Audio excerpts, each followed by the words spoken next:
Good day, and thank you for joining us for another edition of Conversations with AARP in the Virgin Islands. I'm Troy Deshabir Schuster, State Director for AARP in this territory. With nearly 38 million members nationwide and 22,000 here in this territory, AARP works to strengthen communities and advocate for what matters most to families with a focus on health security, financial stability, and personal fulfillment. This month, we're excited to join millions of Americans across the country to honor the contributions and accomplishments of both the Hispanic and Latino Americans in the United States. From September 15th to October 15th, National Hispanic Heritage Month is commemorated with a series of programs and events in communities across the country. It is during this time that we and our community partners share history and heritage, uniting the people of the Virgin Islands with the people of Puerto Rico. Joining today's conversation is Luis Torres, President of the Virgin Islands Puerto Rico Friendship Committee, to share information about the events planned to observe the 57th anniversary of VIPR Day in this territory. And so, Luis, we welcome you to the show. Thank you. Thank you for having me. Good day. Good day. Thanks for being with us. And so we've all heard so much about VIPR Friendship Day here in this territory, especially celebrated in grand style in St. Croix every year for so long. I mean, I'm 52 years old now, and it seems like all my life I've been observing the celebrations of VIPR Friendship Committee. So it's great to have you as the president of the organization here with us today to share what you all are planning this year. So, as a Puerto Rican, you are a Puerto Rican, I believe. Yes, yes, what, yes. what does Hispanic Heritage Month and VIPR Friendship, both of those things, mean to you, and how important is it for you to celebrate it each year? Well, like you said, growing up as well, my parents used to always carry us to the celebrations, to the Puerto Rican friendship celebration that we used to have, and I never really thought that I would be one of the persons involved in this committee, doing this. Organizing this celebration, this big celebration that we always have every year. So it's an honor to be here and to be able to help prepare these events and for the community.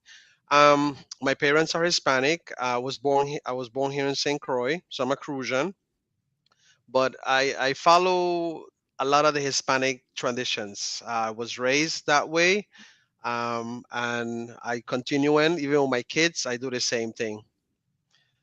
Being a Hispanic in the territory, it's an opportunity for us to be able to show the community, show every other islands the magnitude of our Hispanic culture, which is great. It has is diverse. I mean, we picked up on different cultures, but we were good. Yes, yeah, and Puerto Rico has had a great influence. Puerto Ricans have had a great influence in St. Yes, Croix for many, many, many decades now. There have been different waves of Puerto Ricans coming into St. Croix to work, especially from the island of Vieques, coming yes, over to St. Croix to seek employment. And over the years, there's been so much sharing between the two territories. People from Puerto Rico typically come to the islands for vacation, and we go there to experience some rest also, as well as to shop. Everybody that's right. likes to go That's to right. Plaza That Las that's Americas. correct. That's correct. I mean, even when the refinery before the refinery closed, we had a great population of the Hispanics coming in and to work here in the territory. And we saw it, when we, especially when we had our December celebration. You saw the parranda, you saw the village, you saw the Hispanics out there. So and how they celebrate. Yeah, and you mentioned the refinery, but interestingly enough, many, many years ago, they were coming to work in the sugarcane Sugarcane, fields, yes, and then it evolved into working in oil refining yes, right here on St. Croix. So And then we go over there, especially not only to shop, but especially for healthcare, right? And Yes. great hospitals, the great healthcare that Puerto Rico has to offer. So it's such a wonderful exchange between us. I recall also after Hurricane Irma, when St. Thomas had just been struck, a lot of the people from St. Thomas was medevaced over to Puerto Rico to receive health care there, especially in the hospitals. And Puerto Rico sent supplies, and then Maria came and messed up both territories in Yeah. their entirety. But again, it's always been a wonderful friendship between the territories, and I'm so glad that we're continuing to celebrate it. So tell us a little bit about the history of VIPR friendship. Well, this was a bill that was enacted in January 20, 1964. A legislature approved the bill 2019 Act 1075. I believe it was under Governor Juan Francisco Luis. And it's been something that has been celebrated. This committee, as you guys know, it falls under the office of the governor. Um, so the governor always appoints the president and an executive committee, and then we take it from there. We get all the members and we start the planning and the request of funds and fundraising, and so forth. Uh, but the history is so rich. Being this, especially being the president this year, I always take the opportunity to talk to I won't say older folks, right? Because I'm getting there. I don't want people to call me older. I would say more experience, and it's the amount of knowledge and history that this committee have. It's like you will need like a whole week or so to sit down and really talk, in detail of the accomplishments that this committee, the VIPR committee, has been able to make. I am proud that I can be able, as well as my community members, that we can continue this tradition and continue to carry out the celebration that started in 1964. Um, because I know a lot of those experienced members, need us to continue carrying their hard work, because it's hard work. It's not an easy committee. Yes. But it's a worth it committee. At the end of the day, I always tell my people, I said the Virgin Islands community deserves this, deserves this celebration. The Hispanics that have done that significant changes in our and in our territory deserve to be honored. Now, going back to something you said earlier, so this committee is organized under the office of the governor? Yes, this committee falls under the office of the governor. So every year, the governor selects a president, and then the committee is formed, and then we select the vice president, which this year is Wilfredo Guzman. My treasurer is Anna Foster, and the secretary is Soraya Ferreras. And then after that, well, we have the regular committee members that join to help in organizing. But the four executives are selected and approved by the office of the governor. Hmm. Great, that's nice to know. Yeah. When I was much younger and less experienced, and less experienced, I had no idea that the IPR Friendship Committee was organized under the office of the governor. I thought it was a standalone committee. So, Yeah. Me too. I thought so too. right, yeah, I'm sure probably most Virgin Islanders think so, but it's nice to know that it is organized under the office of the governor, and therefore I'm assuming that most of the funding also comes from central Yes, government. the legislature every year gives us an allotment. It's because it's law. But then we go there and we write to everybody, private businesses and so forth, for donations, to be able to get the events up and going. So we get a lot of the private community, private sector. They do help. They do help. They do provide us with their donations and so forth. And in exchange, we put up the banners, we get them advertisement and so forth. So, it could be a good exchange. Good. Yeah. And so when is VIPR Friendship Day specifically? What day does that fall on? Well, we started we started with the like everything. We started with the gospel night, thanking God and giving thanks to God um, for giving us life. Because we've been through a rough. We all have been through a rough time with these past few years. So we always open the activities with that gratefulness towards Him, which is a gospel night, and we're gonna have that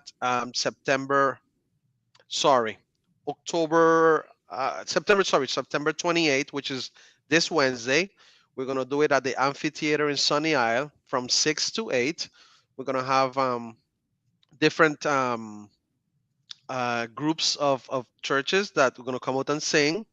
We got about three different pastors, and in between, they're going to, pray, and it's going to be a very very a lovely night. At the beginning, when we first did that event, when I was part in Joe's Mr. Almeida's committee, when he did that event, I was like, gospel night, really, what does that have to do? But it was a very enjoyable, peaceful event. I mean, you sit down there, you hear this lovely singing, and you just meditate, and you give thanks, you take that opportunity, you know then after that we have the golf tournament, tea time with the governor. That will be October 2nd. That's a Sunday at the Buccaneer Golf Course. After that, we have October 5th. We have the government award ceremony at Government House. Um, and then the Puerto Rican Friendship Village opens up the 6th, which will be October 6th, 7, 8, and 9. With this year, we're going to have the rides for the kids and adults. I mean, adults like to jump on the rides too. And different bands from Puerto Rico and as well as local bands. So from September 28th down, our activities begin. Great. And so when do the activities end? When the village closes on October Yeah, 9th? so October 9, the village closes, which is Sunday, and then Monday is Columbus Day. Okay. And Mhm. it's interesting that VIPR Friendship Day falls within Hispanic Heritage Month, right? And so it's so appropriate that this year, probably, I don't know, maybe the first or the second year, I don't even think more than 3 years consecutively, that you all have non-Puerto Ricans as part of the executive committee, right? Because you mentioned Ye- two yes, Dominicanos. And I think that's yes, wonderful. yes. I think that's Yes, wonderful to be inclusive. I've gotten a lot of pushback for that, but one thing that we got to understand here in the territory is that we have grown, we have a diverse group of Hispanics, Latinos. I mean, that you wanna that. So when you say just Hispanics from Puerto Rico, it's like it's kind of a little bit unfair because we Hispanics makes a great population here in the territory. So I'm glad that this year we were able to open up the committee to right, like you said, to not just from Hispanics from Puerto Rico, but from Santo Domingo. I couldn't get a Colombiano. I wanted a Colombiano or a Chileno, but they said no, they were a little too busy. Well, I would have been really diverse at that point. Right. But yeah, I opened the door for that, and it didn't sit well for a good bit of people in the community. But I mean, they got to understand. I mean, we're growing, we're changing, and we just have to go with what's making our place better. I'm so glad to hear that. And what I would love to see is an idea for the future Hmm. is that the committee be, maybe the name of the committee be changed to Hispanic Heritage Committee, Hmm. and you celebrate Hispanic Heritage Month, but on VIPR Friendship Day, you have a special celebration, right, to celebrate that friendship between the Virgin Islands and Puerto Rico. So it's being inclusive, but at the same time, not forgetting about VIPR Friendship Day. right? Yes. So I think that that may be a nice way for this committee to evolve, to be more inclusive, but also not to forget the importance of VIPR Friendship Day. I mean, I'm not even Puerto Rican myself. I'm not Hispanic. You know, this is just some non-Hispanic person as I am from the outside looking in, and looking for ways to be more diversified and more inclusive of all of the people here in the Virgin Islands, while at the same time remembering the law that we do celebrate Right. VIPR Friendship Day. Right. Because I mean, the law, stipulated something Anna Foster is always mentioning to us in the meetings that the law states that we have to. It's about Puerto Ricans that have done significant changes on a territory, right? Uh, but we have a lot. We have a lot of diverse Hispanic community that have done tremendous changes in the territory that are part of are becoming part of our history, and we cannot deny that. We cannot deny that and turn heads and say no. So I think one of the other things that if I'm in the committee next year, I mean it's up to the governor, right?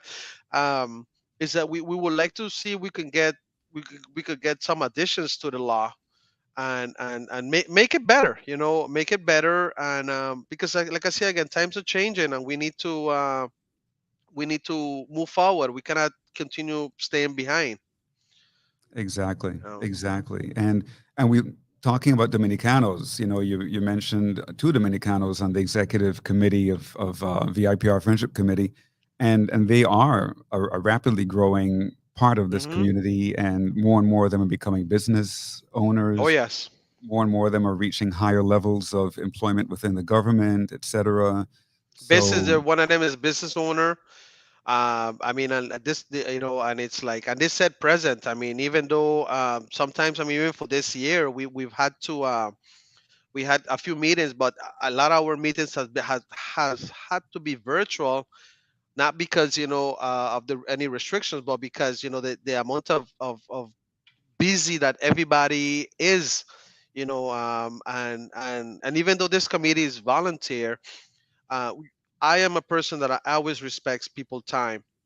And if I call for a meeting, it's because something needs to be said. Whether we could have sent this on an email, or we could have just do a Zoom or a virtual meeting or whatever, So, but this committee has said present, um, and have went over what I was expecting. I would say I'm nobody with all my people behind me to make this event a success. So I'm always grateful for their help and their time, because people time is always valuable.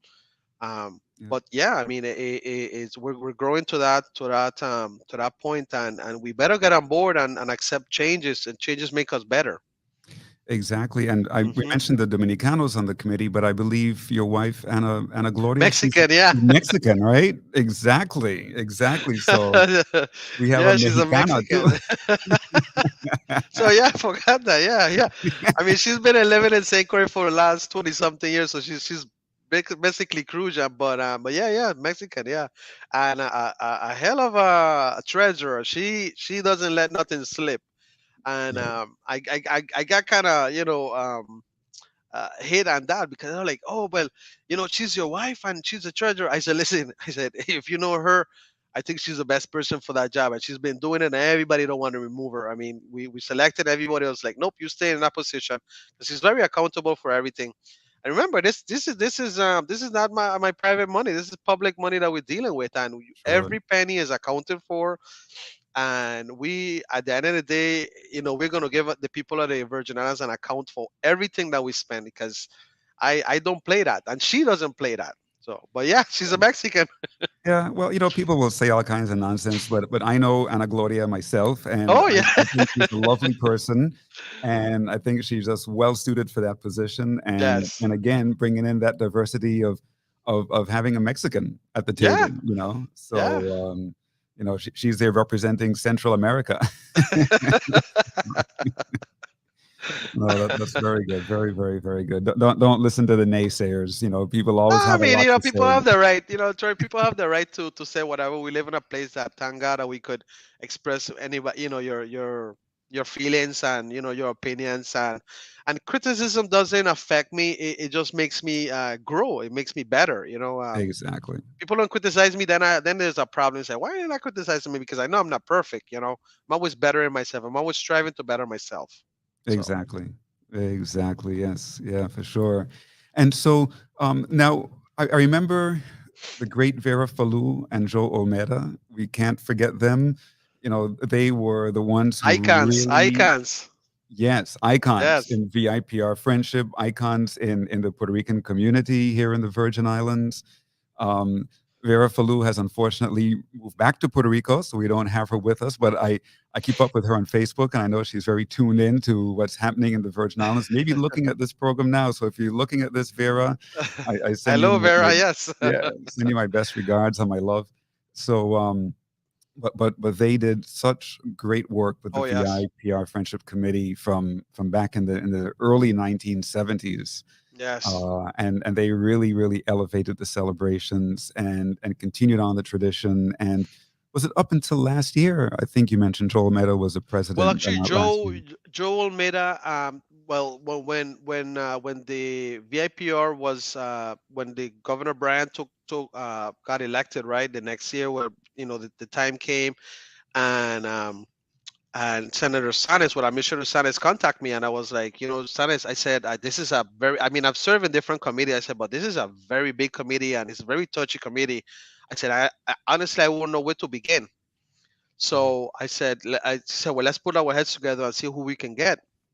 So we reached out to Joe Almeida, and he didn't want to take it. He said, he always says, oh, my little old man, give me a break. I said, Joe, we need your experience. I said, Joe, let's make this deal.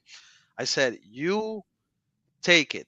You just point fingers and just say, and I will do. mhm, Teach me, show me how to go about the things, how to do, what to say, what not to say, who to contact. I said, and then next year, I said, I will take the committee, and you could just be in the back, in the back, in take a back seat. He said, okay, deal. So he took it, and I'm going to tell you something. I learned so much with Joe. I learned so much. His style of leading is unique. I was always looking forward to have meetings, because every time you came out of that meeting, I mean, whether it was it doesn't matter what we discuss, you learn something. mhm, mhm, And this year, along with Elminio Torres, he was very pushing for this. He said we need to honor Joe Almeida yes. for his time, continuous, not for his time, for a continuous time that he gives to the community. Joe, those who know Joe Almeida, he always says present, no matter what. So this year, the village is called the Joseph Joe Olmeda. We dedicate the village to Joe this year. Mhm, And something that I know he was a little bit hesitant at the beginning, but like a friend of his told him, I said, Joe, it's better that you get honored now, and not when you leave to go to some place else, mhm, to depart this world. mhm. Take the let them honor you now. So he did accept, and I'm happy for that. He deserves it. He works very hard, and Vera Falud, listen, I'm probably one of the persons that did things different. I don't like to reinvent the wheel. When I got this position and I got elected, I went to all of them. I went to all the past presidents, and I said, what did you do? What can I do different that you didn't do? Because I'm not going to reinvent the wheel. What I can do better. Mhm, And I mhm, listened, and I took their good advice, and I took their bad advice, and I brought it back to the committee, and we went forward. You know, mhm. um, so you can't deny their experience. They are very experienced people. And Vera Fuller Absolutely. is going to be here, because I think she's going Oh, to be good. here in the awards ceremony. I believe, to my understanding, I think she's going to fly in for that. Oh, good. Good, good, good. I Yeah, look forward to seeing she her should be an there. island. Yeah.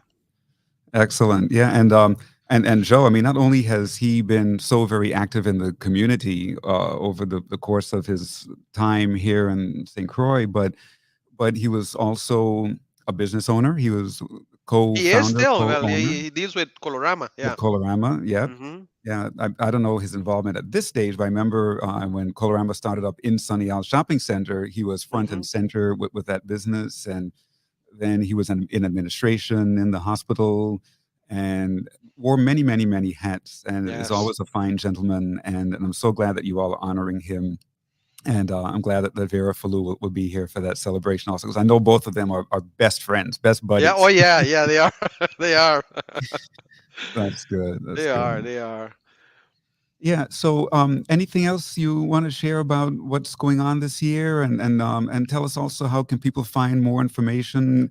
Because I'm sure that people aren't necessarily writing this down, but where can they go to find all the information, the whole schedule of events? Well, yeah. So we're gonna be putting out that scheduled event hopefully this week. What happened was we're still fine tuning the local bands that we're gonna have for the village, but overall information, they can reach out to me at 340-513-9338. If they forget that number, they can call the government house and ask for the administrator's office, and they will also give them the information. Um, what we currently getting calls right now is for people that want to be a vendor in the village. So they could either contact me or Mr. Emilio Torres at the. Everybody knows Emilio, right? At IRB. So who Yes. don't know Emilio? Right. Or the administrator Sanis as well, so they can contact any one of us, and they will get the information that they need for that. This year we're not gonna have a Queen show. I know that was a little bit of a sad, and it hit a couple people really that and I'm getting negative comments on that and stuff like that. But you know, as you well know, Troy, with these committees, you can only deal with what you have with the people that you have. Sometimes the people that you have working, you don't want to overwork them, and you give them an assignment, and just because these people are working, you don't want to give them 2 or 3 more assignments just because they're working. I don't operate like that. um but it was unfortunate that this year we couldn't have one. I'm crossing my fingers that next year it'll be different, and we'll probably be able to have the Queen show and other little events that we couldn't have this year. But we're trying. We're trying to give the community a good entertainment, and in this celebration that we do every year, and it's our 58 too. Remember? Yeah, that's right. That's Yeah, right. 58, 58. 58. Yeah, so 58 because 56, 57 we were 56, 56, 56 we were started with the COVID, remember? And All we right. could only do a very very selective activities we could have done. We couldn't do too much. So Great. but yeah, this year is a little bit different. So oh, Great. the gospel night, for those who cannot attend the amphitheater and Sunny Isle, we're gonna have it on the radio at 91.9. We're gonna have it broadcast there, Okay. and we'll probably have a live in Facebook as well. But the Great. radio will definitely be for those who likes who like to listen to the radio and don't like to go on social media. Great. So Well, we've come to the end of the show, and we thank you so much for being with us. You've been listening to Conversations with AARP in the Virgin Islands. I'm Troy Deschabert Schuster, State Director of AARP in this territory. We've had Luis Torres, the President of the VIPR Friendship Committee, as our guest today, and we look forward to seeing you at many of these celebrations. Thanks for joining us today, Luis. thank you.